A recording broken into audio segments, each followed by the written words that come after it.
ठाणे के घोड़बंदर मार्ग पर नागरिकों के लिए बड़ी राहत की खबर है। वर्षों से प्रतीक्षित भाईंदरपाड़ा उड्डान पुल का आज 14 मई को उप मुख्यमंत्री एकनाथ शिंदे के हाथों लोकार्पण किया गया। इस पुल के शुरू होते ही घोड़बंदर की बदहाल ट्रैफिक व्यवस्था को बड़ी राहत मिलने की संभावना जताई जा रही है।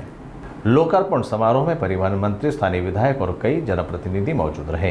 पुल शुरू होने से भाईंदरपाड़ा, नगलाबंदर, गायमुख और कासर डवरवली जैसे इलाकों में होने वाली रोज के ट्रैफिक जाम की समस्या काफ़ी हद तक कम हो सकती है। इस पुल के नीचे 2 अंडरग्राउंड मार्गिका यानी अंडरपास भी बनाई गई हैं, जिससे लोकल ट्रैफिक को डाइवर्ट किया जा सकेगा और अव्यवस्थित वाहनों पर लगाम लगेगी। पुल का काम कुछ समय पहले ही पूरा हो चुका था, लेकिन औपचारिक उद्घाटन न होने के कारण इसे चालू नहीं किया गया था। भाईंदरपाड़ा इथं उड्डाण पुलाचं आपण उद्घाटन आता केलेलं आहे आणि आताच मुख्यमंत्री महोदयांच्या उपस्थित आपण तिकडे दहिसर ते काशीगाव या ठिकाणी त्याचंही ट्रायल रन MMRDA मध्ये MMR क्षेत्रामध्ये या ठिकाणी डबल डेकर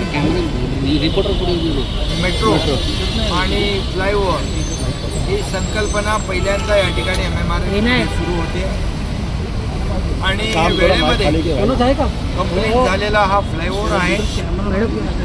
मी या विभागाचे आमदार आणि परिवहन मंत्री प्रताप सरनाईक यांचं अभिनंदन करतो।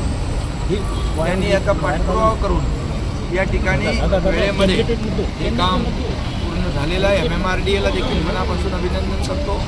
त्यांच्या सर्व मुखर्जी आहेत, त्यांची टीम आहे, त्यांचं मनापासून अभिनंदन करतो। चांगलं काम, उत्तम क्वालिटीचं काम या ठिकाणी झालेलं आहे आणि याचा फायदा म्हणजे खालून पण गाड्या जातील, वरून गाड्या जातील, त्याच्यावर मेट्रो जाईल, त्यामुळे तिहेरी फायदा तिथल्या जनतेला होईल आणि त्यामुळे ट्रॅफिक डिकंजेस्ट होईल। यामुळे इथं घोडबंदरवर होणारी वाहतूक कोणती जी आहे ती दूर होईल आणि मेट्रोचं नेटवर्क जे आहे आता वडाळा ते गायमुख, आताच आमची चर्चा झाली मुख्यमंत्री आणि आमची आणि मंत्री महोदयांची की गायमुख ते आपला दहिसर चेक नाका हा जो काही स्ट्रेच आहे तो देखील तात्काळ सुरू करायचा, त्याचं लँड ॲक्विजिशनचं काम सुरू करण्याची सूचना दिलेल्या आहेत। त्यामुळे पूर्णपणे वडाळा, गायमुख ते दहिसर ते अंधेरी, अंधेरीवरून मग मुंबई असं पूर्णपणे सर्किट तयार होईल,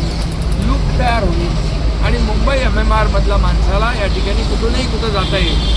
हे जे आता मेट्रोचं ट्रायल रन घेतलं दहिसर ते काशीगाव आणि अंधेरी मेट्रो 9, ही मेट्रो 9 जी आहे ती अनेक मेट्रोला जोडती आहे। मेट्रो 2A ला जोडते आहे, मेट्रो 7A, मेट्रो 10 ही आपण आता इथं हे बोलतोय ते, याचबरोबर विरारपर्यंत आणि एअरपोर्टला देखील ती कनेक्ट करते।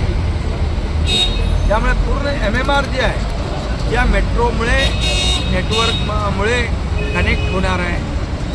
एंड टू एंड कनेक्टिव्हिटी मिळेल, लास्ट माईल कनेक्टिव्हिटी मिळेल। त्यामुळे खऱ्या अर्थाने पब्लिक ट्रान्सपोर्ट जेव्हा चांगला मिळतो त्यावेळेस स्वतःची वाहनं लोक आणत नाहीत, त्यामुळे लाखो वाहनं रस्त्यावरून डिकंजेस्ट होतील, लाखो वाहनं रस्त्यावर येणार नाहीत, वेळ लोकांचा वाचेल, प्रदूषण कमी होईल आणि म्हणून या ठिकाणी हे देखील आता आपण मेट्रो बघतोय। आमचा प्रयत्न आहे की या वर्षाअखेरीस इथला देखील ट्रायल रन झाला पाहिजे, अशा प्रकारचा प्रयत्न आमचा आहे आणि म्हणून एक मेट्रोचं जे काही नेटवर्क आहे नेटवर्क आपण पूर्ण MMRमध्ये 337 किलोमीटरचं करतो आणि ज्यावेळेस इथं देखील मेट्रो ठाण्यामध्ये फिजिबल नाही आहे, मेट्रोला तेवढी रायडरशिप नाही आहे, अशा प्रकारचा मुद्दा निघाला होता तेव्हा मुख्यमंत्री पृथ्वीराज चव्हाण साहेब होते, परंतु तेव्हा प्रताप सरनाईक, मी सगळे लोकांनी जो काही आग्रह धरला आणि मग या मेट्रोला मान्यता मिळाली आणि मग देवेंद्र फडणवीस मुख्यमंत्री असताना त्याला चालना मिळाली आणि त्यानंतर मी मुख्यमंत्री झालो तर आणखी जोरात चालना मिळाली। आता आमची टीम आहे, त्यामुळे आता देवेंद्रजींच्या नेतृत्वाखाली हे सगळं जे काही मेट्रोचं MMRचं नेटवर्क आहे अगदी यामध्ये रायगड आपण टच करतोय, यामध्ये ठाणे जिल्हा टच करतोय, या ठिकाणी पालघर म्हणजे विरारपर्यंत आपण टच करतोय त्यामुळे